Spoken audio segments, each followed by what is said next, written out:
సమర్థ సద్గురు సాయినాథ్ మహారాజ్కి జై. సాయి భక్తులందరికీ నమస్కారం అండి.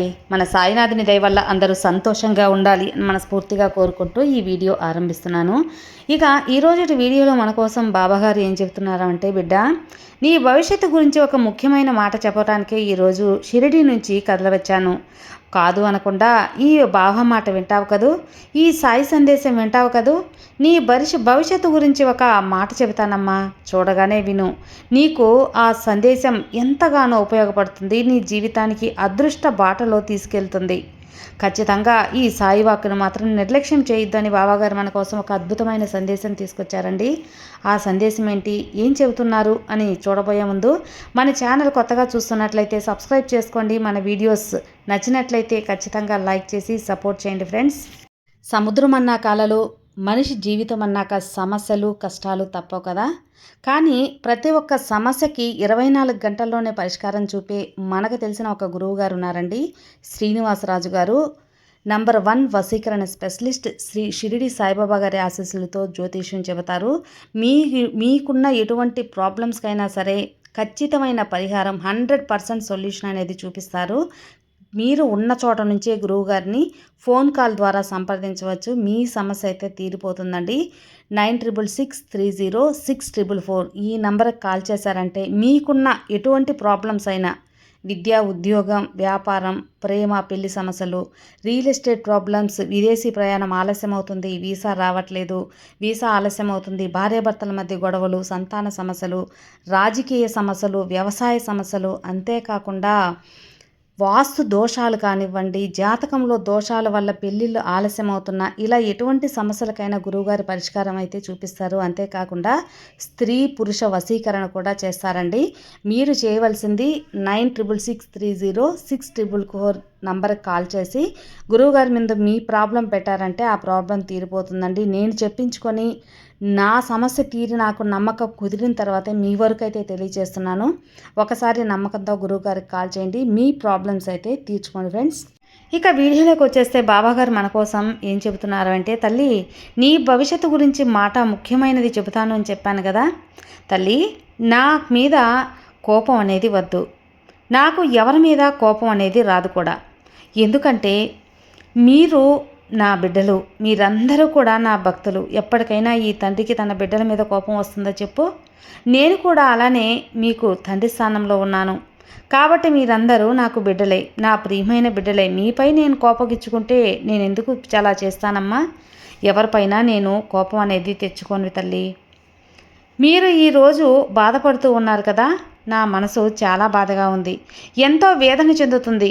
ఎవరికి చెప్పుకొని భారం దించుకోవాలి. నాకు నీవు తప్ప ఎవరున్నారు? బాబా చుట్టూ ఉన్నారు. నా వాళ్ళే అయినా ఏదో ఒంటరితనం నన్ను వెంటాడుతూ ఉందమ్మా. ఈరోజు నన్ను మనశ్శాంతిగా ఉండనివ్వండి. నన్ను మనశ్శాంతిగా కొన్ని మాటలు ఉండనివ్వలేదు కాబట్టే నిన్ను అడుగుతున్నాను. బాబా, నాకు చాలా దుఃఖం వస్తుంది, ఎందుకు నాకు ఇలాంటి పరిస్థితి ఉంది అని. నా నుండి ఈ పరిస్థితి వెళ్ళగొట్టు. నీ నామస్మరణ నేను చేసుకుంటున్నాను, నా భారం తొలగించయ్యా. నా ప్రయత్నం నేను చేస్తున్నాను, నీ సన్నిధిలో నా నాకు ప్రశాంతత అనేది సంకల్పించు అని చెప్పి నన్ను అడుగుతూ ఉన్నావు. అలాగే ప్రసాదిస్తానమ్మా, ప్రశాంతత తప్పకుండా అందిస్తాను. నా భక్తులైన మీరు, నా బిడ్డలైన మీరు ఎంతమంది ఉన్నా నేను ఇచ్చే ఓదార్పు, ధైర్యం ఎవ్వరు కూడా ఇవ్వలేరు. అందరికీ నేను సమానంగా ఇస్తాను. నేనుండగా మీరు ఒంటరి వాళ్ళు ఎలా అవుతారు చెప్పు?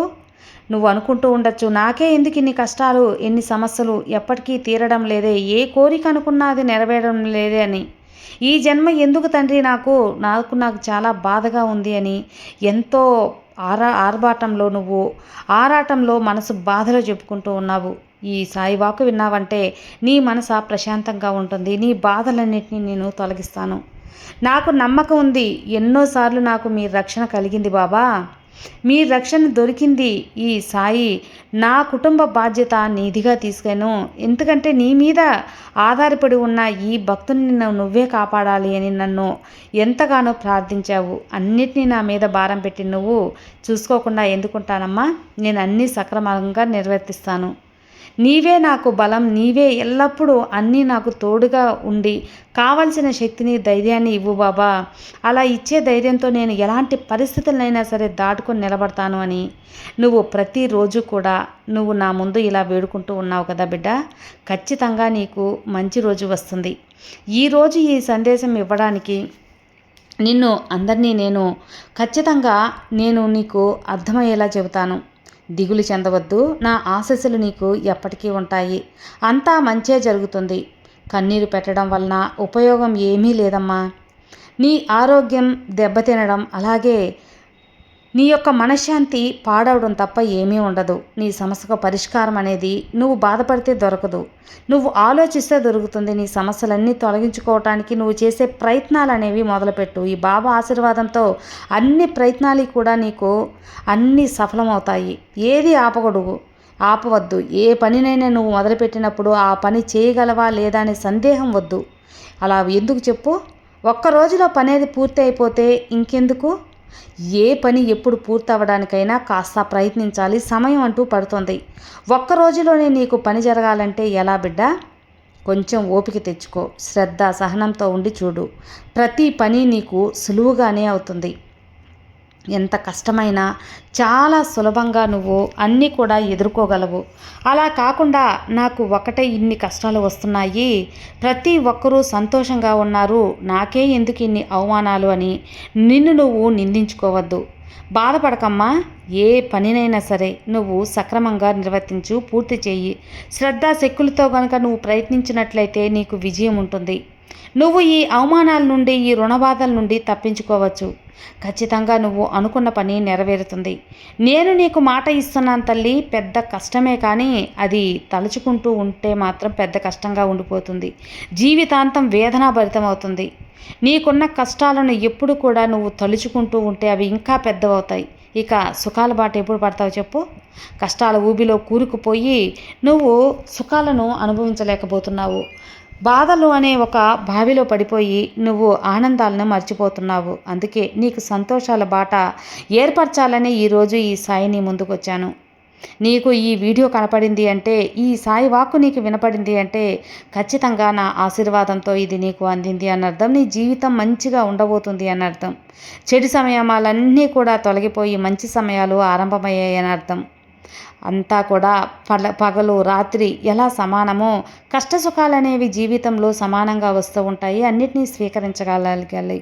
కాకపోతే నీ జీవితంలో చెడు ప్రవేశించినంత త్వరగా మంచి అనేది ప్రవేశించదు. మన సహనాన్ని పరీక్షిస్తూ ఉంటుంది. తట్టుకొని నిలబడ్డావా నువ్వు జీవితమంతా సకల సౌభాగ్యాలతో అనుభవిస్తావు, ఆనందంగా ఉంటావు.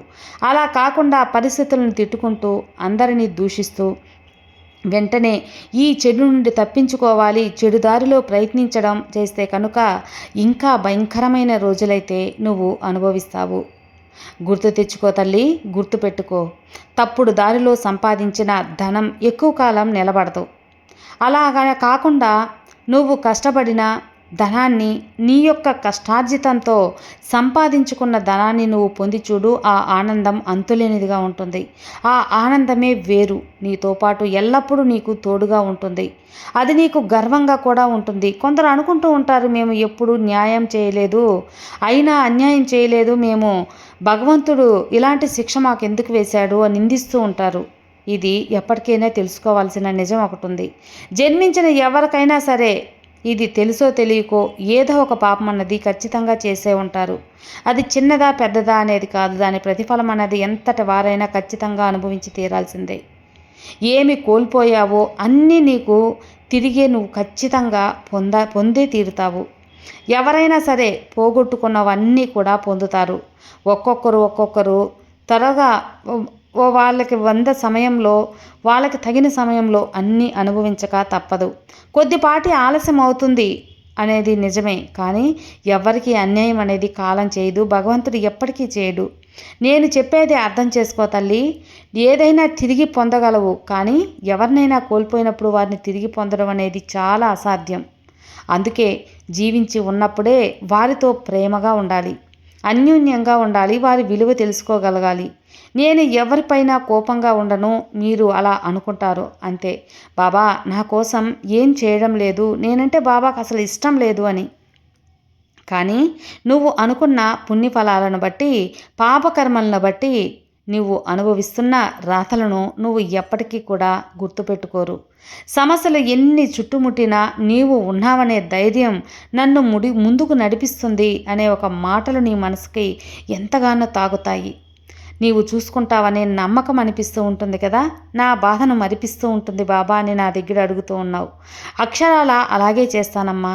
నేను నిన్ను నిరాశపరచను తల్లి. విధి పరిస్థితులు అలాగే ఫలితాలు అన్నీ నీకు వ్యతిరేకంగా ఉండవచ్చు, కానీ అవన్నీ కూడా తొలగించే శక్తి ఈ బాబాకుందని నీకు తెలుసు కదా. ఎప్పటికీ నేను నీతో ఉంటాను. ఈ ఆశయాన్ని ఎప్పటికీ గెలిపిస్తాను. ఎల్లప్పుడూ విశ్వాసం అనేది కలిగి ఉండాలి. విశ్వాసం నిన్ను మనుగడ కోసం అనుమతిస్తూ ఉంటుంది. ఓపిక పట్టు, నీ కలలు ఖచ్చితంగా నెరవేరుతాయి. కాబట్టి ఎప్పుడు కూడా నవ్వుతూ ఉండండి. ఇది ప్రతి దాన్ని ఎదుర్కోవడానికి నీకు బలాన్ని అనేది ఇస్తుంది. పరిస్థితులు ఎలా ఉన్నా సరే నీ కర్తవ్యం నిన్ను మరొక జరగవలసింది జరిగే తీరుతుంది. జరగవలసిన పనులు జరిగేలా నేను దారి చూపిస్తాను. నీ లైఫ్లో ఏదో తప్పు జరగడానికి నేను ఎలా అనుమతి ఇస్తాను చెప్పు? అనుమతించను. నీ అవసరాలన్నీ తీరడం నా బాధ్యత. దీన్ని గుర్తుంచుకో తల్లి. ఆందోళన చెందకు. ఆందోళన ఎప్పుడు చెందవద్దు. నీ యొక్క కళ్ళు, నీ కళ్ళ ముందు ఒకరు కష్టంలో ఉన్నప్పుడు నీ మంచి మనసు వారికి చెయ్యి అందించు. వారికి సహాయం చెయ్యి. వారికి చేసిన సహాయం నీకు భగవంతుడు ఖచ్చితంగా అంతకు రెట్లు ఫలితాన్ని అందిస్తాడు. ఇది అక్షరాల నిశ్చయం. నీ కష్టం వచ్చినప్పుడు ఎవరు లేకపోయినా సరే దయగల దేవుడే నీకు సహాయం చేస్తాడన్న మాట మాత్రం అక్షరాల సత్యమమ్మ. మర్చిపోవద్దు. జీవితంలో అన్ని సమస్యలకు పరిష్కరించగలగా ఒకే ఒక్కరు భగవంతుడు. ఈ యొక్క మాట నువ్వు గుర్తుంచుకో. ఈ బాబా నామస్మరణ చేసుకో. అన్నీ వాటంతటా సర్దుకుంటాయి. ఇక ఏదైనా సరే ఎల్లప్పుడూ నీ సమీపంలో నేను ఉన్నాననే దృఢమైన నమ్మకం అనేది పెట్టుకో. అప్పుడు నిన్ను ఎలాంటి విషయాలు కూడా ఎప్పుడూ బాధించవు తల్లి. నేను నిన్ను నిరాశపరచను. జీవితం అనేది ఒక విధి. ఆ విధి పరిస్థితులకి నువ్వు అనుకూలంగా మారాలే తప్ప నీకు అనుకూలంగా విధి రాదు. విధికి నువ్వు అనుకూలంగా ఉండే మనస్తత్వాన్ని నువ్వు పెంచుకోవాలి. అది నీకు వ్యతిరేకంగా ఉంటే తట్టుకోవాలి. సంతోషంగా అనుకూలంగా వచ్చినప్పుడు ఆనందపడాలి. నేను సాయం చేయట్లేదు అని నువ్వు అనుకుంటావు, కానీ నా సాయం వల్లే ఈ ఆలస్యం జరుగుతుంది. ఈ ఆలస్యంలో నీ ఓర్పు సహనంతో పాటు అక్కడ ఎంత మంచి కూడా జరుగుతుందో నువ్వు గమనించాలి. ఈ బాబా పైన నమ్మకాన్ని ఉంచుకో. ఖచ్చితంగా నేను అన్నీ నీకు జరిపించే తీరుతాను. జీవితంలో ఏదైనా జరుగుతూ ఉంటుందో అది మన ఇష్టానుసారంగా జరగదు. ఆ విషయం నిన్ను చాలా బాధ పెట్టి ఉండొచ్చు, సంతోషపెట్టి ఉండొచ్చు. నువ్వు అనుకుంటూ ఉంటావు అసలు మనకే ఇలా ఎందుకు జరుగుతుంది అని. కానీ ఈశ్వరుడికి, ఆ పరమేశ్వరుడికి తెలుసు నీ జీవితానికి ఏది మంచిదో ఏది చెడ్డదో. ఆయనకి తెలుసు నీకు ఏది ఇవ్వాలో ఏది ఇవ్వకూడదో. అందుకే ఈ ఆలస్యం. అదే భగవంతుని లీల. ఈ ఒక్క చిన్న విషయాన్ని నువ్వు తెలుసుకున్నావంటే నీ మనసులో ఉన్న బాధ అంతా పటాపంచలైపోతుంది.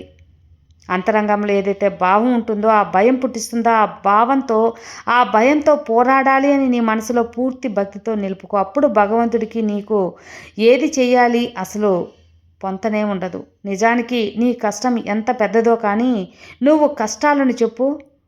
నీ భగవంతుడు ఎంత గొప్పవాడో ఆ కష్టాలు అవి భయపడి గాల్లో కలిసిపోతాయి. నాకు భగవంతుడు అండగా ఉన్నాడు అని మనసులో నంచుకో. ఆ యొక్క బాధలన్నీ తొలగిపోతాయి. నీ బాబా చెబుతున్నాను కదా, ఇది ఖచ్చితంగా జరిగే తీరుతుంది. ఈ వాక్కు నీ కోసం అమ్మా. నీ మనసు ఒక వృక్షం లాంటిది. మనసులో ఎన్నో చెడు ఆలోచనలు ఒక పురుగుల మనసుని కొరికేస్తూ ఉంటాయి. వాటిని దూరం చేయడానికి కూడా ప్రయత్నం చేయాలి. నీ వంతు ప్రయత్నం నువ్వు తప్పక చేయాలి. అది ఎంతగానో అవసరం తల్లి. అదే ఒక చికిత్స. దానికోసం మొట్టమొదటిగా చేయవలసిన పని ఏంటో తెలుసా? ఈ చెడు ఆలోచనల నుండి పారిపోవద్దు. వాటికి భయపడకూడదు. వాటిని స్వీకరించాలి. నేను ఇంతకు ముందు కూడా చెప్పాను. ఎందుకంటే నువ్వు ఎప్పుడైతే ఈ ఆలోచనలను ఎదుర్కొంటావో అప్పుడే నువ్వు వీటిని అన్నిటినీ కూడా మంచి ఆలోచనలతో సమతుల్యంతో చేయగలుగుతావు.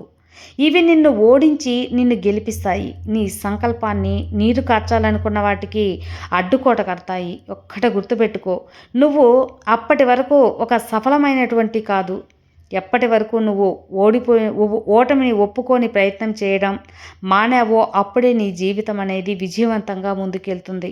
నువ్వు చేయవలసిన పని ఏంటో అంటే ఈ చెడు ఆలోచనల నుండి పారిపోకూడదు. ఎప్పుడూ కూడా మనసుని ప్రశాంతంగా ఉంచుకోవాలి. నీ ప్రశాంతతే నీకు అంతా మంచిగా ఉంటుంది. నీ జీవితం బంగారు బాటగా ఉంటుంది. నీ బాబా దానికి సాక్ష్యంగా అండగా ఉంటాను. నీ సాయి నీకు రక్షణ కవచంలా ఉంటాను. నీ బాబా నీకు అండగా ఉండగా దిగులెందుకు చెప్పు. సర్వే జనా సుఖినో భవంతు. జై సాయిరామ్.